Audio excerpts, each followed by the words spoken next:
AP మంత్రి గుమ్మడి సంధ్యారాణి కుమారుడు పృథ్వీ వివాదంలో చిక్కుకున్నాడు. మంత్రి పిఎస్ సతీష్ మోసం చేశాడని ఫిర్యాదు చేయడానికి వెళ్తే తన ఫ్రెండ్స్ కోరిక తీర్చమని పృథ్వీ చెప్పాడంటూ ఎస్పీకి ఫిర్యాదు చేసింది ఓ బాధితురాలు. తన ఫ్రెండ్స్ ని ఇష్టపడుతున్నారని వాళ్ళ దగ్గరకు వెళ్లమంటున్నాడని ఆరోపిస్తోంది బాధితురాలు. ఈ నేపథ్యంలో వారిద్దరి మధ్య చాట్ నెట్టింటా వైరల్ అవుతోంది.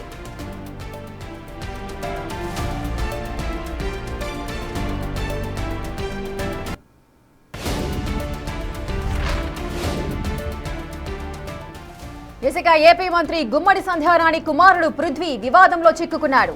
మంత్రి పిఎస్ సతీష్ మోసం చేశాడని ఫిర్యాదు చేయడానికి వెళ్లింది ఆ బాధితురాలు. తన ఫ్రెండ్స్ కోరిక తీర్చమంటూ పృథ్వీ చెప్పాడంటూ ఎస్పీకి ఫిర్యాదు చేసింది. తన ఫ్రెండ్స్ ని ఇష్టపడుతున్నారని వాళ్ళ దగ్గరకు వెళ్లమంటున్నాడని ఆరోపిస్తోంది బాధితురాలు. ఈ నేపథ్యంలో వారిద్దరి మధ్య జరిగిన వాట్సాప్ చాట్ నెట్టింటా వైరల్ అవుతోంది.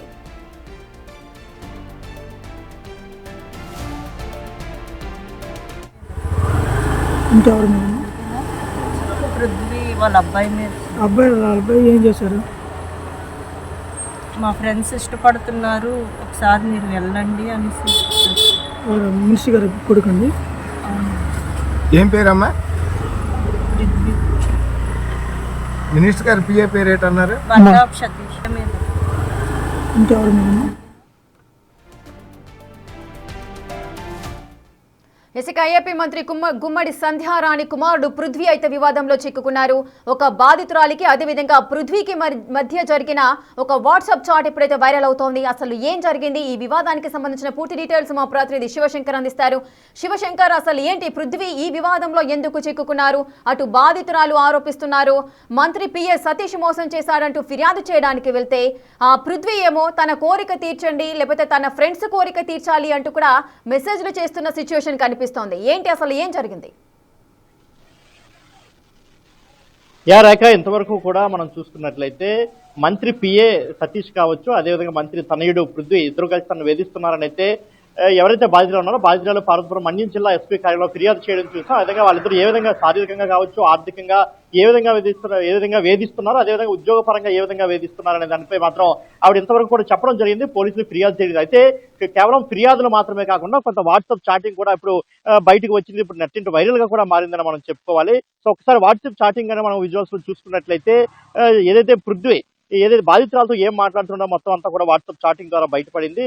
తన బర్త్డేకి ఎన్నిసార్లు ఫోన్ చేసినా ఎందుకు నా ఫోన్ లిఫ్ట్ చేయలేదని చెప్పేసి పృథ్వీ అయితే బాధితులను అడిగినట్లుగా స్పష్టంగా చాటింగ్ లో మనకు కనిపిస్తా ఉంది. అదేవిధంగా నేనే కాదు, అనేక మంది నిన్ను ఇష్టపడుతున్నారు, వాళ్ళందరూ నిన్ను లైంగికంగా నిన్ను కోరుకుంటున్నారు, శారీరకంగా నిన్ను కోరుకున్నారు, శారీరకంగా నీతో గడపడానికి ఇష్టపడుతున్నారు. అటు పృథ్వీ బాధితురాలితో ఏ విధంగా వాట్సాప్ చాట్ లో మాట్లాడాడు, ఎంత అసభ్యకరంగా మాట్లాడాడో మనం ఒక్కసారి చూడొచ్చు.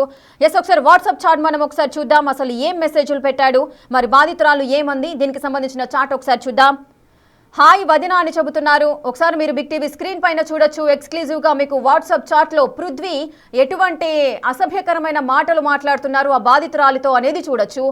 హాయ్ వదిన అని చెబుతున్నాడు పృథ్వీ. హాయ్ వదిన అని పృథ్వీ అంటున్నాడు. బాధితురాలు చెప్పు అని మాట్లాడుతున్నారు.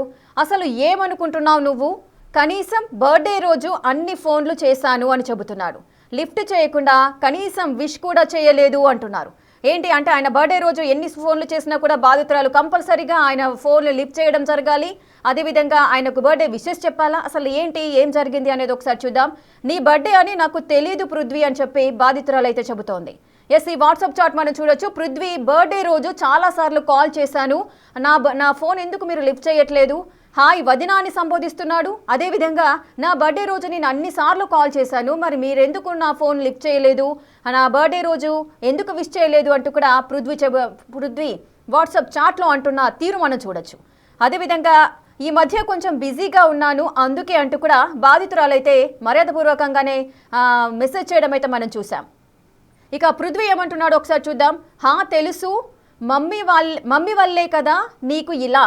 ఏంటి మమ్మీ వల్ల ఇలా అంటే మమ్మీ ఏం చేసింది అంటే పృథ్వీ మమ్మీ ఎవరు? మంత్రి గుమ్మడి సంధ్యారాణియా? మంత్రి గుమ్మడి సంధ్యారాణి వల్లే ఇవన్నీ కదా నీకు అంటూ కూడా, వాళ్ళ మమ్మీ వల్లనే నీకు ఇదంతా కదా అంటూ కూడా పృథ్వీ అంటున్న తీరు మనం చూడొచ్చు. అంటే ఆ బాధితురాలిని మరి మంత్రి గుమ్మడి సంధ్యారాణి ఏ విధమైన ప్రలోభాలకు గురి చేసిందా, లేదంటే ఏదైనా తనకు ఇష్టం లేకున్నా ఏదైనా పని చేయమంటూ కూడా ఫోర్స్ చేసిందా, లేదంటే ఏదైనా ఇబ్బందులు పెట్టిందా? సో ఆ బాధితురాలికి సంబంధించి మమ్మీ వల్లే కదా నీకు ఇలా అంటూ ఒక మెసేజ్ చేశారు. మరి దానికి అర్థం ఏంటి? సో అది కూడా మనం చూద్దాం. సో నెక్స్ట్ ఇక బాధితురాలు ఏం చెబుతుంది? అదేం లేదు, అమ్మ ఏం చేశారు చెప్పు అంటుంది. ఎస్, ఇక బాధితురాలు క్లారిటీ ఇస్తుంది. అమ్మ ఏం చేశారు చెప్పు, అదేం లేదు అంటుంది. ఆవిడకు అంత ప్రెషర్ పెట్టారు, ఆవిడకు ఎంత ప్రెషర్ పెట్టారో అంటే ఆల్రెడీ జరిగిందా? మరి ఇద్దరి మధ్యలో కూడా సంభాషణ జరిగింది. అటు గుమ్మడికి సంధ్యారాణి కూడా ఈ మ్యాటర్లో ఇన్వాల్వ్ అవ్వడము, ఆవిడ ప్రెషర్తోనే ఆ విధంగా మాట్లాడింది అంటూ కూడా జరిగిందా? అంటే ఈ మెసేజ్లు చూస్తుంటే ఎన్నో ఆలోచనలు మైండ్లో మనకు తిరుగుతూ ఉంటాయి, ఎన్నో క్వశ్చన్స్ రేజ్ అవుతున్నాయి. అంటే ఆ వాట్సాప్ చాట్ ఎందుకు వైరల్ అయింది అనేది మనం ఒకసారి చూడొచ్చు. సో దానికి సంబంధించి బర్త్డే రోజుని అన్నిసార్లు కాల్ చేశాను, మరి ఎందుకు నా కాల్ లిఫ్ట్ చేయలేదు, నాకెందుకు విషెస్ చెప్పలేదు వదినా అని పృథ్వీ చెబుతున్నారు. మమ్మీ వల్లే కదా నీకు ఇవన్నీ అని అంటున్నారు. అంటే మరి బాధితురాలకు ఎంత కష్టం వచ్చింది, ఆ కష్టానికి కారణం మమ్మీ అని చెబుతున్నాడా? అదేం లేదు, అమ్మేం చేశారు అంటూ కూడా బాధితురాలు రిప్లై ఇవ్వడము, ఆవిడకు ఎంత ప్రెషర్ ఉందో అందుకే ఆ విధంగా మాట్లాడింది లేదా ఆ విధంగా చేసింది అంటూ కూడా ఆవిడ ఆన్సర్ ఇచ్చిన తీరులో మనకు ఎన్నో డౌట్స్ కూడా రేజ్ అవుతున్నాయి. ఎస్, ఇక పృథ్వీ ఏమంటున్నారో ఒకసారి చూద్దాం. వదిన మెసేజెస్లో కాదు మీతో పర్సనల్గా మాట్లాడాలి. ఓకే, మాట్లాడాలి అని అన్నారు, కానీ ఓకే దాని అర్థం కూడా మనం చూసుకోవచ్చు, మాట్లాడాలి అంటే వదిన మెసేజెస్లో కాదు మీతో పర్సనల్గా మాట్లాడాలి అని పృథ్వీ అంటున్నాడు. వదిన అని సంబోధిస్తున్నాడు, పర్సనల్గా మాట్లాడాలి అంటున్నాడు, మెసేజెస్లో కాదు అంటున్నాడు. మరి ఏం మాట్లాడబోతున్నాడు పృథ్వీ, ఎందుకు ఈ మెసేజ్లు చేశాడు? ఎస్, ఇక దీనికి సంబంధించి బాధితురాలి ఏం రిప్లై ఇచ్చిందో అది కూడా చూద్దాం. దేవి బిజీగా ఉన్నారు, పృథ్వీ తనకి చెప్తా వచ్చి మాట్లాడదాం. ఓకే, మాట్లాడతాం. సో అంటే మాట్లాడుతామంటే ఇద్దరు కలిసి వచ్చి మాట్లాడతారు. దేవి బిజీగా ఉన్నారు, పృథ్వీ తనకి చెప్తాను వచ్చి మాట్లాడతాం అంటారు. అంటే తను ఒక్కరు రావడానికి ఇష్టపడట్లేదు, ఇద్దరం వచ్చి మాట్లాడదామని ఆవిడ చెప్తున్నారు. అంటే బాధితురాలు ఎవరైతే ఉన్నారో ఆ దేవి అనే పర్సన్తో ఉంటున్నారు. సో మేమిద్దరం వచ్చి మాట్లాడతామంటూ కూడా బాధితురాలు రిప్లై ఇస్తుంది. సో ఇక పృథ్వీ ఏమన్నారో ఒకసారి చూద్దాం. అతను ఎందుకు వదిన, అసలు అతని వల్లే ఇది అంతా కూడా. ఓకే, మీకు కూడా ఒక క్లారిటీ వచ్చింది అనుకుంటున్నాను. అంటే ఆ బాధితురాలు దేవితో ఉంటుంది, సో వారిద్దరూ కూడా కలిసి ఉంటున్నారు, మేమిద్దరం వచ్చి మాట్లాడతాం, తను పర్సనల్గా మాట్లాడాలి అని పృథ్వీ అన్నప్పుడు మేమిద్దరం కలిసి వచ్చి మాట్లాడతామంటూ కూడా బాధితురాలు చెబుతున్న తీరు మనం చూడొచ్చు. దానికి పృథ్వీ ఆన్సర్ ఏంటి? అతను ఎందుకు వదినా, అసలు అతను వల్లే కదా ఇదంతా. సో ఏం జరిగి ఉంటుంది ఇద్దరి మధ్యలో? అతని వల్ల అంటే దేవి అనే పర్సన్ వల్లనే ఇదంతా జరిగింది వదినా. నీ లైఫ్లోకి వచ్చి మా అందరినీ దూరం చేసి, అంటే ఏం చేశారు అంటే దేవి అనే వ్యక్తి ఎవరు, దేవికి ఆ బాధితురాలికి సంబంధం ఏంటి, అదేవిధంగా అతని వల్ల ఇదంతా జరిగింది వదిన.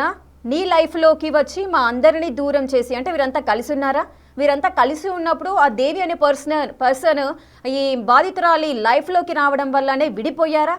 అసలు ఏం జరిగింది? సో దీనికి సంబంధించిన క్లారిటీ ఇంకా రావాల్సిన అవసరం ఉంది. మన మెసేజ్లు చూస్తుంటే ఎన్నో ఆలోచనలు, ఎన్నో డౌట్స్ అయితే రేజ్ అవుతున్నాయి. పృథ్వీ ఎందుకు వదినాన్ని సంబోధిస్తున్నారు, అదేవిధంగా దేవితో బాధితురాలు ఉండడం వల్ల ఇతనికి ఏంటి ప్రాబ్లం, అంటే ఎవరి లైఫ్ వాళ్ళది.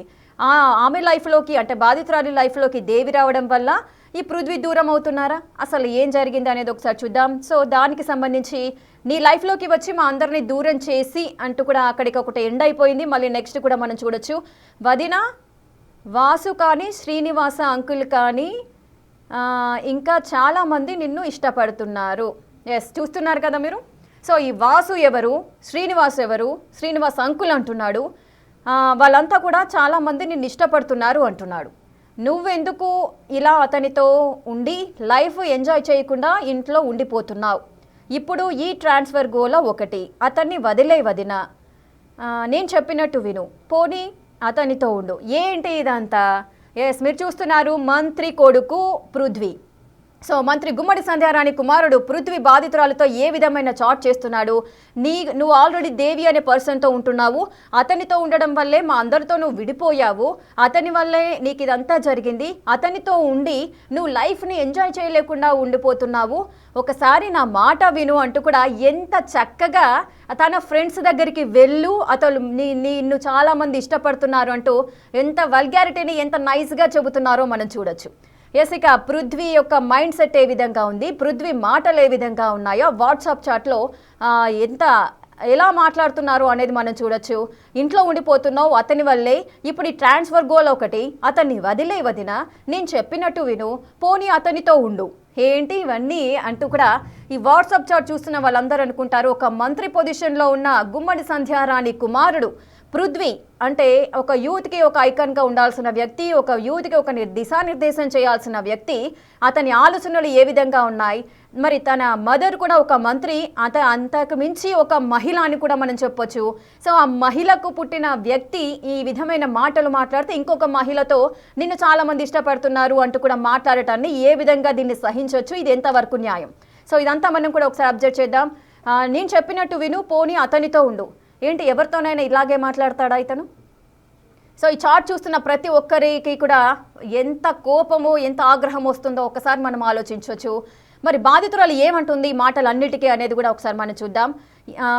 ఇక నిన్ను ఇష్టపడిన వాళ్ళు సాదాసీదా మనుషులు కాదు, ఓకే, నిన్ను ఇష్టపడిన వాళ్ళు సాదాసీదా మనుషులు కాదు కదా, ఒకసారి ఆలోచించు. అబ్బా, ఎస్, చూస్తున్నారు కదా, నిన్ను ఇష్టపడిన వాళ్ళంతా కూడా సాదాసీదా మనుషులు కాదు, ఒకసారి ఆలోచించు అంటూ కూడా బాధితురాలికి సలహాలు సూచనలు ఇస్తున్నాడు ఈ పృథ్వీ. ఘనకార్యం చేస్తున్నట్టుగా, అంటే ఏదో ఘనకార్యానికి ఒప్పించినట్టుగా, లేకపోతే ఏదో ఒలింపిక్స్లోకి తనని పుష్ చేసినట్టుగా, నువ్వు వెళ్ళి గేమ్ ఆడు, నీకు ఒక మెడల్ వస్తుంది, నీకు ఒక గుర్తింపు వస్తుంది అన్నట్టుగా తను ఏ విధమైన ఎటువంటి అసభ్యకరమైన ఒక సంఘటనకి సంబంధించి ఆ మహిళను ఏ విధంగా పుష్ చేస్తున్నాడు అనేది మనం చూడొచ్చు.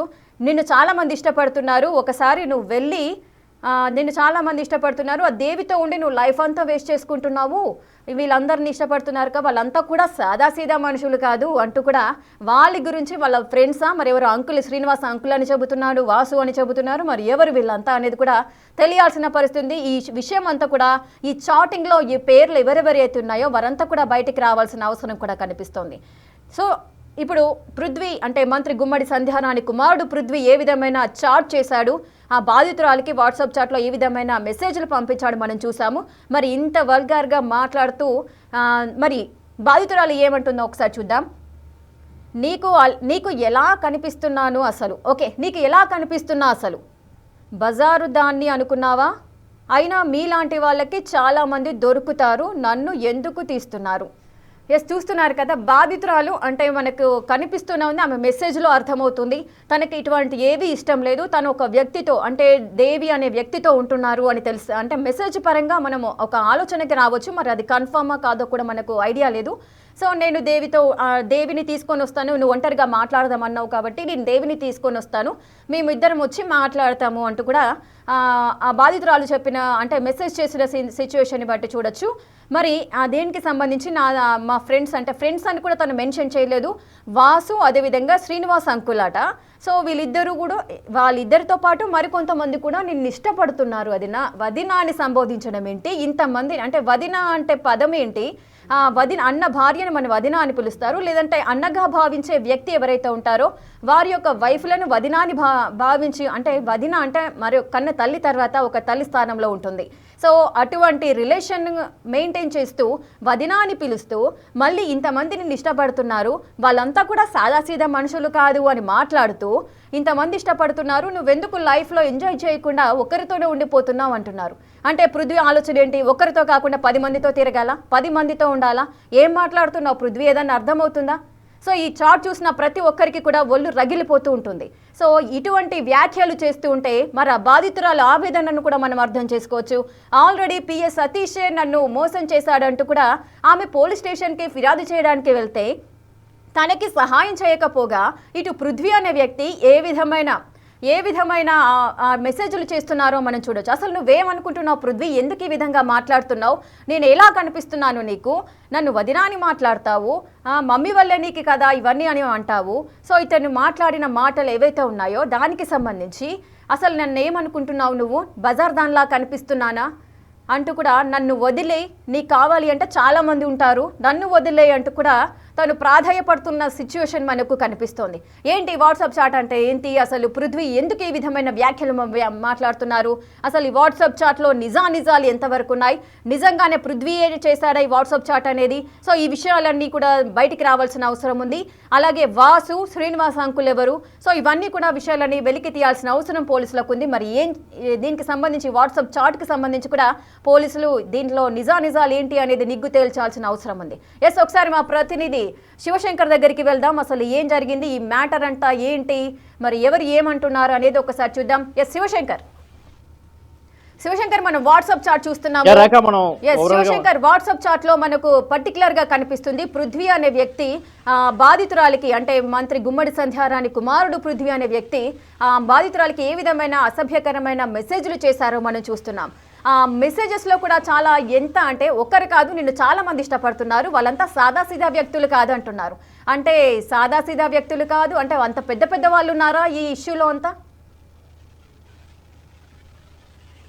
రేఖ, మనం చూసుకున్నట్లయితే అంటే ఇందులో నిజాలను అయితే పోలీసులు విచారణలో వెల్లడించాల్సిన అవసరం ఉంది. అయితే నిజమెంత అబద్ధం ఎంత అనేది కూడా పోలీసులు విచారణలో వెల్లడించాల్సిన అవసరం. ఎందుకంటే దీనిపై మంత్రి సంజయ్ పిఏ సతీష్ ఇప్పటికే తను సైబర్ క్రైమ్ పోలీసులకి అయితే ఫిర్యాదు చేస్తాను, ఇదన్నా మా ఫోన్లు హ్యాక్ చేసి వాళ్ళు కావాలని చాటింగ్ సృష్టించారైతే ఆయన చెప్తున్నాడు. సో ఒకసారి ఆయన చెప్పింది నిజమా, ఆమె చెప్పింది నిజమా అనేది పక్కన పెడితే ఒకసారి వాట్సాప్ చాటింగ్ మాత్రం ఎంతో జుగుత్సాకరంగా ఉందని చెప్పుకోవచ్చు. ఎందుకంటే ఓవైపు వదినాన్ని పిలుస్తూనే మరోవైపు నేను బర్త్డేకి ఎన్నిసార్లు కాల్ చేసినా నువ్వు లిఫ్ట్ చేయలేదు అంటున్నాడు. మరోవైపు ఎంతో మంది నిన్ను ఇష్టపడుతున్నారు, వాళ్ళందరినీ వదిలేసి ఎందుకు నువ్వు జీవితాన్ని ఎంజాయ్ చేయడం లేదు, దేవి అనే ఒక వ్యక్తితో ఎందుకు ఉండిపోతున్నావో, బయటికి రాకుండా ఎందుకు అలా ఉండిపోతున్నావు, ఒకసారి జీవితాన్ని ఎంజాయ్ చేయి, నిన్ను ఎంతో మంది పెద్ద వాళ్ళు ఇష్టపడుతున్నారని చెప్పేసి చాలా అసభ్యకరమైనటువంటి మెసేజ్లు అయితే చేయడం జరిగింది. దానికి ఆమె కూడా చాలా ఘాటుగా రిప్లై ఇచ్చింది. నేను బజాదాన్లా కనిపిస్తానంటూ తాను కూడా చాలా ఘాటుగా రిప్లై ఇచ్చినటువంటి వాట్సాప్ చాటింగ్ మొత్తం మనం ఓవరాల్ గా చూసాం. అయితే ఇదే విషయాన్ని నిన్నటి వరకు ఆమె పోలీసులకు ఫిర్యాదు చేసింది. అయితే ఈ రోజు వాట్సాప్ చాటింగ్ అనేది బయటికి వచ్చింది. ఇది మొత్తం చాలా వైరల్ అవుతుంది. ఎందుకంటే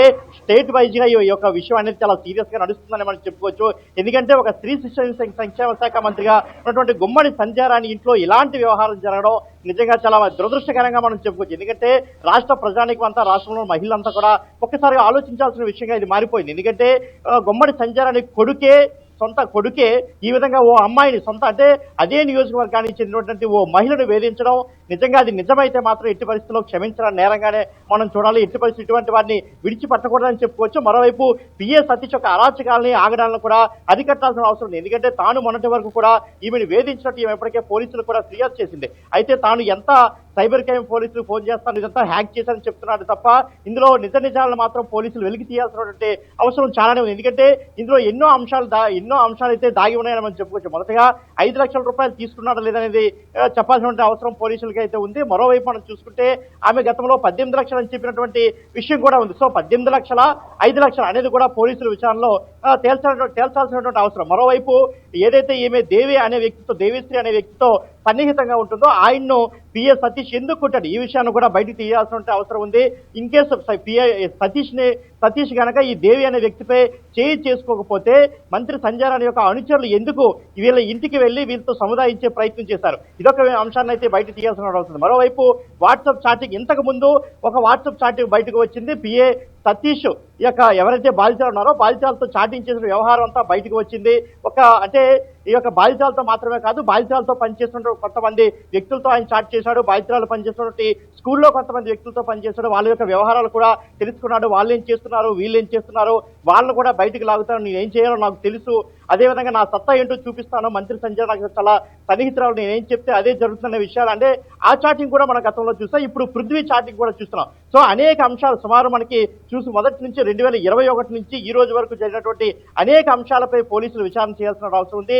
దీనిపై మంత్రి సంజయ్ రాణి, అదేవిధంగా మంత్రి సంజయ్ రాణి కొడుకు కూడా ఒక క్లారిఫై ఇవ్వాల్సిన అవసరం ఉంది. ఎందుకంటే ఇప్పటి వరకు మంత్రి సంజయ్ రాణి పిఏ సతీష్ కొంత క్లారిఫై ఇచ్చేటువంటి ప్రయత్నం చేసిన దాన్ని ఎవరు కూడా నమ్మే పరిస్థితులు లేరనే విషయం కూడా మనకి వినిపిస్తున్నటువంటి మాట. సో దీనికి పూర్తిగా మంత్రి సంజయ్ రాణి కావచ్చు, మంత్రి సంజయ్ తనయుడు పృథ్వీ, వీళ్ళిద్దరు మాత్రమే క్లారిఫై ఇవ్వాల్సిన అవసరం ఉంది. మరోవైపు పోలీసులు కూడా పూర్తి స్థాయిలో విచారణ చేయాలి. ఎందుకంటే ఎట్టి పరిస్థితుల్లో ఒక మహిళకు న్యాయం చేయాల్సిన అవసరం కూడా చాలా స్పష్టంగా తెలుస్తుంది. ఎందుకంటే ఇది ఒక వ్యక్తికి, ఒక కుటుంబానికో, ఒక నియోజకవర్గానికి సంబంధించిన సమస్య కాదు. ఇప్పుడు ఇది ఎందుకంటే సంజయ్ రాణి ఒక మంత్రి హోదాలో ఉన్నారు కాబట్టి ఒక రాష్ట్ర వ్యవహారంగానే దీన్ని చూడాల్సినటువంటి అవసరం ఉందని చెప్పుకోవచ్చు. రేఖ, ఎస్ శివశంకర్, అంటే ఒక మంత్రి కుమారుడు ఈ విధంగా చేయడాన్ని అటు మంత్రి పదవిలో ఉన్న గుమ్మడి సంధ్యారానికి కూడా కాస్త తలవంపులు అన్నట్టుగానే కనిపిస్తోంది. మరి గుమ్మడి సంధ్యారానికి ఈ విషయాలన్నీ కూడా తెలుసు, మమ్మీ వల్లే కదా ఇవన్నీ అంటూ కూడా ఈ ట్రాన్స్ఫర్ జరగడాలు ఇవన్నీ కూడా మమ్మీ వల్లే అంటూ కూడా పృథ్వీ చెబుతున్నారు. అంటే ఇదంతా కూడా ఈ ఇష్యూ అంతా కూడా గుమ్మడి సంధ్యారానికి కూడా తెలుసు. మరి దానికి సంబంధించి గుమ్మడి సంధ్యారాన్ని మందలించే ప్రయత్నం ఏది చేయలేదా? అసలు తను ఇన్వాల్వ్మెంట్ ఎంతవరకు ఉంది ఇందులో? ఇది చాలా వ్యాలిడ్ పాయింట్ గా మనం చెప్పుకోవచ్చు. ఎందుకంటే బాధితురాలు ఫిర్యాదులో కూడా మంత్రి సంజయ్ గురించి చాలా స్పష్టంగా అక్కడ మనకి ఫిర్యాదు చేశారు. ఎందుకంటే గతంలో పిఏ సతీష్ కావచ్చు, అదేవిధంగా తనయుడు పృథ్వీ, వీళ్ళిద్దరి యొక్క వ్యవహారాన్ని మంత్రి సంజయ్ దృష్టికి అయితే నేను తీసుకెళ్లడం జరిగింది. తీసుకెళ్లిన తర్వాత ఆవిడ కూడా తిరిగి నన్నే ఇష్టానుసారంగా దుర్భాషలాడారు, బూతులు తిడుతూ నన్నే దుర్భాషలాడారు. నన్ను అంటే ఎవరైతే తప్పు చేశారో వాళ్ళని దండించకుండా తిరిగి ఆవిడ నన్ను ఖండించారు, నన్ను దండించారని చెప్పేసి కూడా ఆవిడ ఎంతో ఆవేదన వ్యక్తం చేసినటువంటి పరిస్థితి కూడా మనం చూసాం. ఎందుకంటే ట్రాన్స్ఫర్ విషయం కావచ్చు, పిఏ సతీష్ వేధించిన విషయం కావచ్చు, పృథ్వీ ఈ విధంగా మెసేజ్ చేసిన విషయం కావచ్చు, ఈ 3 అంశాలని కూడా నేను మంత్రి సంజయ్ దృష్టికి తీసుకెళ్లిన తర్వాత ఆవిడ నా మాటలు నమ్మలేదు. వారి తనయుడు కావచ్చు, అదేవిధంగా పిఏ సతీష్ మాటలు మాత్రమే నమ్ముతున్నారు. వాళ్ళ మాటలు నమ్మి అప్పటికే సతీష్ నన్ను చాలా సార్లు వేధించిన ట్రాన్స్ఫర్లు కూడా చేయించాడు. అంతేకాకుండా నేను ఫిర్యాదు చేసిన తర్వాత మంత్రి సంజయ్ కూడా నాపై కక్ష కట్టి మరలా నన్ను వేరొక ప్రదేశానికి ట్రాన్స్ఫర్ చేసి నన్ను ఉద్యోగపరంగా వేధింపులకు గురి చేశారని చెప్పేసి కూడా ఆవిడ చెప్పడం జరిగింది. ఇంకొక విషయం మనం చూసుకున్నట్లయితే ఎట్టి పరిస్థితుల్లో టీడీపీ ప్రభుత్వానికి ఇది అంటే టీడీపీ పార్టీకి కావచ్చు, కూటమి ప్రభుత్వానికి ఒక మాయన మచ్చలా మారిపోతుంది పూర్తి స్థాయిలో విచారణ జరగకపోతే మాత్రం. ఎందుకంటే గతంలో మనం చూసుకుంటే నెల్లిమర్లలో నెల్లిమర్ల ఎమ్మెల్యే లోక మాధవ్ కావచ్చు, అక్కడ నెల్లిమర్ల టీడీపీ ఇన్ఛార్జ్ ఉన్నటువంటి బంగారాజు వ్యవహారంలో కొంత విభేదాలు ఏర్పడితే వాళ్ళిద్దరు 2 పార్టీల క్రమశిక్షణ కమిటీ కూడా వాళ్ళిద్దరిని మంగళగిరికి పిలిచిన తర్వాత వాళ్ళిద్దరు కూడా క్లాస్ తీసుకుంది. వాళ్ళిద్దరి మధ్య కొంత సయోధ్య కుదిర్చే ప్రయత్నం కూడా చేసింది. అంటే ఒక రాజకీయ నాయకులు, ఒక ఎమ్మెల్యేగా, ఒక మార్కెట్ చైర్మన్ గా ఉన్నటువంటి వ్యక్తుల మధ్య సయోధ్య అంటే జనరల్ గా రాజకీయ విభేదాలు 2 కూడా. కానీ ఇక్కడ ఓ మహిళను వేధించారు, సొంత తనయుడే మహిళను శారీరకంగా హింసించాడు, కొంతమంది దగ్గరికి కొంతమంది కోరిక తీర్చాలి, వాళ్ళ దగ్గరికి వెళ్ళాలని మంత్రి తనయుడే చెప్పడం నిజంగా చాలా హాట్ టాపిక్, సీరియస్ గా తీసుకోవాల్సిన అవసరం. చూడాలి మరి మంత్రి సంజయ్ ఏ విధంగా రియాక్ట్ అవుతారు, ప్రభుత్వం ఏ విధంగా రియాక్ట్ అవుతుంది, పార్టీ ఏ విధంగా రియాక్ట్ అవుతుందో చూడాలి మరి. Right, thank you Shivashankar, thanks for the details.